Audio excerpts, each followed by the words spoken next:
சிவாய நம. திருச்சிற்றம்பலம். சைவத்திற்கு மேல் சமயமில்லை, உள்ளதே சிறக்கும் அல்லது தோன்றாது. நான் உங்கள் அஸ்ட்ரோ சின்னதுரை, பிளிமிசை கூத்தூர், பெரம்பலூர் மாவட்டம். மீனராசி ஆடி மாத பலன் 2026 நிகழும் மங்களகரமான பராபவ வருடம் தமிழ் மாதங்களில் 4வது மாதம் ஆடி மாதம். மீனராசிக்காரர்களுக்கு எப்படிப்பட்ட கிரக நிலைகள் இருக்கிறது, அதனால் என்ன பலன்கள் ஏற்படும், இந்த மாதம் செய்யக்கூடிய வழிபாடுகள் என்ன, பரிகாரங்கள் என்ன என்பதை பற்றி இந்த காணொலியிலே பார்ப்போம். இதுபோன்று தொடர்ந்து தமிழ் மாத ராசி பலன்களை தெரிந்து கொள்ளவும், ஜோதிட தகவல்களை தெரிந்து கொள்ளவும் நமது சேனல் அஸ்ட்ரோ சின்னதுரை சப்ஸ்கிரைப் செய்து கொள்ளுங்கள், லைக் பண்ணுங்க, நண்பர்களுக்கு ஷேர் பண்ணுங்க. அதாவது பார்த்தீங்கன்னா, சூரியன் கடக ராசியில சஞ்சரிக்கக்கூடிய காலம் தான் இந்த ஆடி மாசம். கடக ராசியோடைய அதிபதி யாருன்னா சந்திரன். இந்த சந்திரனுடைய அதிதேவதி யாருன்னா பார்வதி. அப்ப இந்த ஆடி மாசங்கிறது அம்மன் மாசம், அதாவது அம்மன் அருள் பரிபூர்ணமாக நிறைந்த மாதம். அப்ப இந்த மாதம் அம்மனை வழிபாடு செய்யும் பொழுது எளிதாக அம்மன் அருளை பெறலாம்.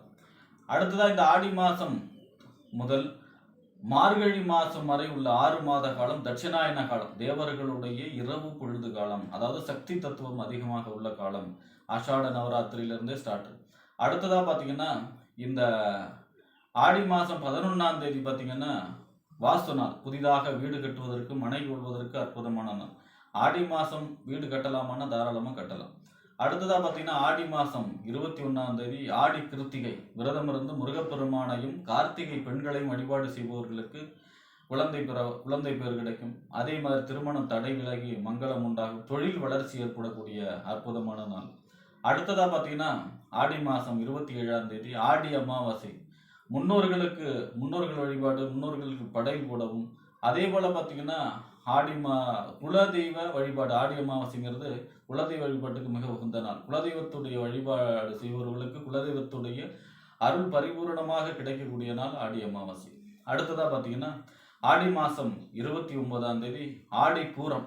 அன்றைய தினம் விரதமிருந்து ஆண்டாளையும் வழிபாடு செய்பவர்களுக்கு அம்மன் அருள் கிடைக்கும். அதாவது குழந்தை பேர் கிடைக்கும், திருமண தடை விலகும், குடும்ப வாழ்க்கைக்கு தேவையான அஷ்ட ஐஸ்வர்யங்களும் கிடைக்கும், குடும்ப வாழ்க்கை சிறக்கும். அம்மன் அருள் அற்புதமாக நிறைந்த நாள் ஆடி பூரம். ஆடி மாதம் 29ஆம் தேதி. ஆடி மாதம் 32ஆம் தேதி பார்த்தீங்கன்னா நாகபஞ்சமி, கருட பஞ்சமி. அன்றைய தினம் பார்த்தீங்கன்னா, கருடனுக்கு நெய்விளக்கேற்றி வழிபாடு செய்வது அல்லது நாக தேவதைகளை வழிபாடு செய்வது ஜாதகத்தில் உள்ள ராகு கேது தோஷம், காலசர்ப்ப தோஷம், தாரதோஷம், மாங்கல்ய தோஷம், புத்திர தோஷம், இந்த மாதிரியான ராகு கேதுக்களால் ஏற்படக்கூடிய தோஷத்துடைய வீரியம் குறையும் அந்த தினம் வழிபாடு செய்யும் பொழுது. அதாவது கருடனுக்கோ அல்லது நாக தேவதைகளுக்கோ வழிபாடு செய்யும் பொழுது, நெய்விளக்கேற்றி வழிபாடு செய்யும் பொழுது. ஆக இப்படிப்பட்ட சிறப்பு வாய்ந்த இந்த ஆடி மாசத்துல மீனராசியை பொறுத்த வரைக்கும் 7.5 சனியில் ஜென்ம சனி நடக்குது. உடல்ல சனி நடக்கிறார். ஜென்ம சனிங்கிறது ரொம்பவும், அதாவது ஒருவருக்கு இருக்கிறதுலே கஷ்டமான காலம். ஒன்று ஜென்ம சனி, இன்னொன்று பார்த்தீங்கன்னா அஷ்டமச்சனி. அப்போ பார்த்தீங்கன்னா ஜென்ம சனி நடந்துகிட்டு இருக்கார். ஜென்ம சனியாக நடந்தாலும் குரு பார்த்தீங்கன்னா 9வது பார்வையாக பார்க்குறார். அதனால அதோடைய பாதிப்பு குறையும். ஆனால் இந்த மாதம் என்ன ஆகும் அப்படின்னா, உங்கள் ராசிநாதன் குரு 5ஆம் இடத்துல சஞ்சரித்து 9வது பார்வையாக உங்கள் ராசியை பார்க்குறாரு. அப்போ குரு பார்க்க கோடி தோஷ நிவர்த்தி, நன்மைகள் நடக்கணும் இல்லையா? ஆனால் இந்த மாதம் உங்கள் ராசிநாதன் குரு சூரியனோட சேர்ந்து அஸ்தங்க கதியில் சஞ்சரிப்பார். அஸ்தங்கம் பெற்ற கிரகம் தன்னுடைய பலனை இழக்கும், சுய பலனை இழக்கும். அப்போ பார்த்தீங்கன்னா அதோடைய குருவுடைய பார்வை பலன் குறையும். வியாழக்கிழமையில குரு தட்சிணாமூர்த்தி வழிபாடு செய்வது இந்த மாதம் முழுவதும் மீனராசிக்காரர்களுக்கு நன்மையை செய்யும். அடுத்ததாக அதில் ஒரு நன்மை என்ன அப்படின்னா, ஜென்ம சனியோட பாதிப்பு குறையும். ஏன் அப்படின்னா, சனி 10ஆம் தேதி, ஆடி மாதம் 10ஆம் தேதி சனி வக்கரமடைகிறார். வக்கரமடைகிறதுனால 7.5 சனியோட பாதிப்பும் குறைய போகுது. அதுவும் ஒரு நன்மையான விஷயம் தான் மீனராசியை பொறுத்த வரைக்கும். மீனராசி சனி வக்கரப்படும் தனியாக பார்ப்போம். அடுத்ததாக பார்த்தீங்கன்னா, உங்கள் ராசிக்கு 2ஆம் இடம். வீடு, வண்டி, வாகனம், மனை, தாயார், சொத்து. அதாவது பார்த்தீங்கன்னா 2ஆம் இடத்துக்கும் அதாவது வீடு, வண்டி, வாகனம், மனை இதெல்லாம் சொல்லக்கூடிய கிரகம். வாகனம் சுக்கிரன் வரும். ஆனால் வீடு, மனை இதெல்லாம் சொல்லக்கூடிய கிரகம் வந்து செவ்வாய்.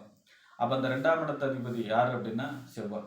அதே போல் பார்த்தீங்கன்னா 2ஆம் இடத்திற்கும் 9ஆம் இடம் என்று சொல்லக்கூடிய, அதாவது தந்தை ஸ்தானம், பாக்கியஸ்தானம், தொலைதூர பயணம், உயர்கல்வி ஸ்தானம், இதெல்லாம் சொல்லக்கூடிய கிரகம் எது அப்படின்னா செவ்வாய்.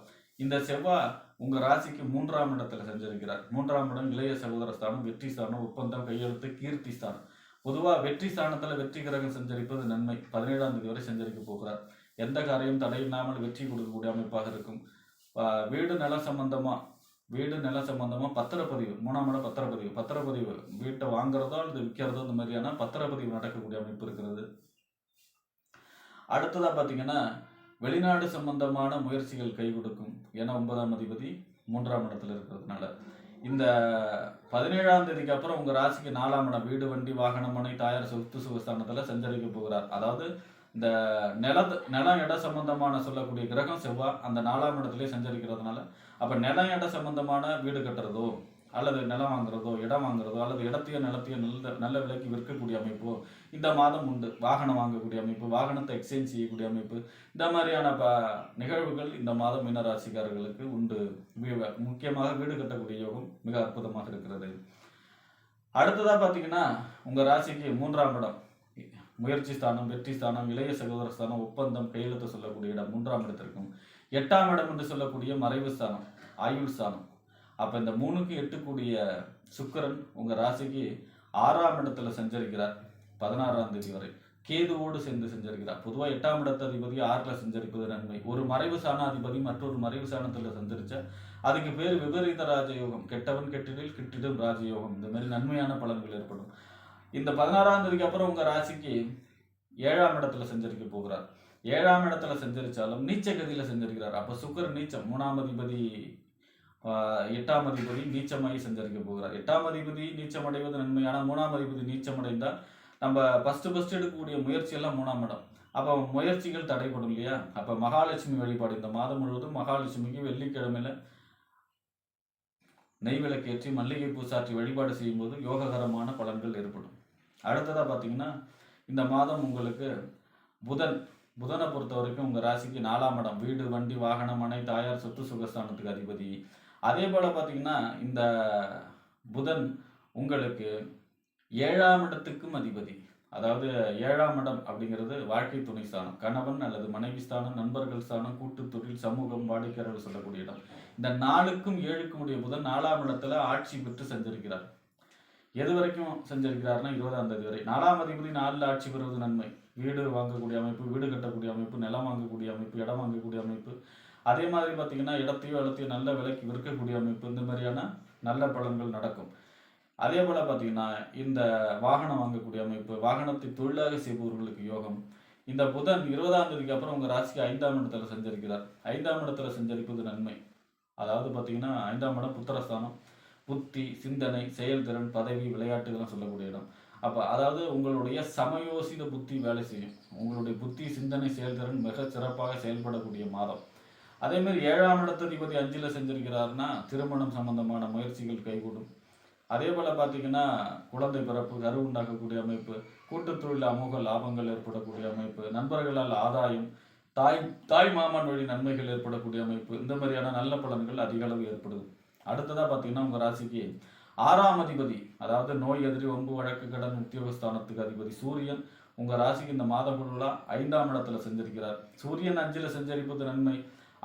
ஆனாலும் 6ஆம் அதிபதி நோயை சொல்லக்கூடிய, எதிரியை சொல்லக்கூடிய கிரகம் 5ல் செஞ்சிருக்கிறதுனால குழந்தைகளுடைய ஆரோக்கியத்தில் அக்கறை செலுத்த வேண்டும். வீட்டில் வயதானவர்களுடைய ஆரோக்கியத்திலும் அக்கறை செலுத்த வேண்டும். காய்ச்சல், அதே போல் பார்த்தீங்கன்னா தீராத தலைவலி, கண் சம்பந்தமான பிரச்சனை, முதுகெலும்பு பாதிக்கிறது, இந்த மாதிரி உஷ்ண சம்பந்தப்பட்ட நோய்களால் பாதிப்பு ஏற்படுவதற்கு வாய்ப்பு இருக்கிறது.